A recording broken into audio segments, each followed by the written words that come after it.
we are starting with the topic of set. So this was developed by the German mathematician George Cantor, and this set theory, it helps us to, like, if we have, let us suppose we have a large amount of information. Now, how to break it down into smaller groups?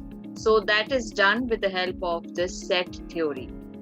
So, like, if I, so now if I ask you, like, in daily life, we had collections of objects, like a bunch of birds, packs of cards. Now, what is this? This is nothing but collections of objects, right? So can we say this is a set? Like if I say collections of birds, flocks of birds, collection of keys, let's say collection of pens. Can it call it as sets? So, there are two cases. So let us see the first one. So it says even natural numbers less than 20. What does it mean? All the numbers, natural numbers, which is lying within all the even natural numbers which are less than 20. So that is 2, 4, 6, 8, 10, 12, 14, 16, 18. Then there is the vowels in English alphabet, A, E, I, O, U, prime factors, A, E, I, O, U.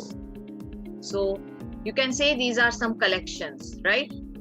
It can be numbers, it can be alphabets, right? Now take this second case. Now what is this? 5 most renowned scientists of the world. This is also a collection? 7 most beautiful girls, it's also a collection. So can you say this case 2, the examples given in case 2, they are sets? Can you say that? Yes, because they're like a collection of people, elements basically. So now you are saying that it's a set, but it's not a set. A set is a well-defined collection of distinct objects. It should be well-defined, Like there, in the first case, if you see, I am saying the natural numbers less than 20. So I have defined it properly. So in this case, I don't know which scientist. I'm just mentioning 5 most renowned scientists, right? It's not defined. That collection is not defined properly. So you can't say that the examples given in the second cases that are sets, So the basic definition, if I say of sets, it is a well-defined collection of distinct objects, right? It should be well-defined. Like if we say that, like the natural numbers, we have given an example, right? So now the sets are usually denoted by the capital letters. You must have studied in your class, A, B, C, right? And inside the sets, we have those elements, right? And those are denoted by small letters, right? So if small a is an element of set A, right? So this small a is the element of your set, which is denoted by capital A, right? So what we say, if let us take a set A, capital letter, I have denoted it, this is a set A. Now I say small a is an element, right? So that is A belongs to the capital letter A, right? To the set A. So belongs to, how do you denote it? Belongs to, how do you write it? Each time you can't be writing belongs to, the element belongs to A, right? So a Greek symbol has been taken, which is the epsilon, right? We say it epsilon. So this, as you can see, what they have done, they have taken like the letter, if you have to write that phrase belongs to, so they have taken this A, epsilon, to this set A. So what is this? A belongs to capital A, that is the set A. So if we write B is also an element, right? So how we write that? B belongs to A, right? So B is an element of A.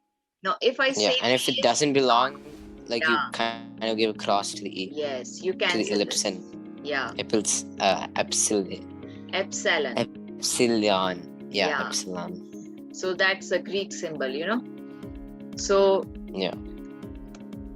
So the set, what I said, is a well-defined collection of distinct objects. So this is a very important thing, a well-defined, right? So now,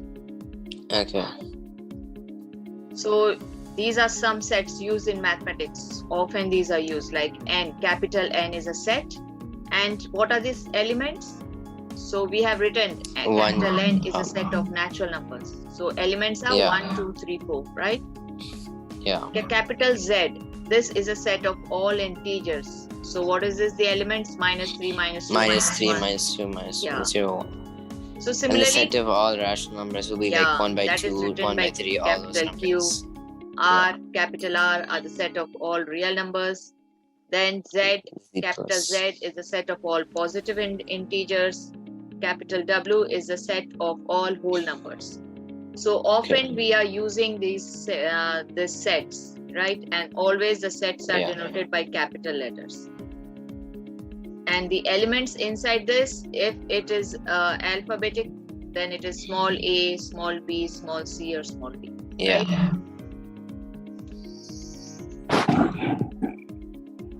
So now how So to always the represent? always the elements inside a set will be lowercase. Like if they are alphabets, they'll always be lowercase. Yeah, right? it has to be lowercase. So now there are certain methods, how to represent that sets.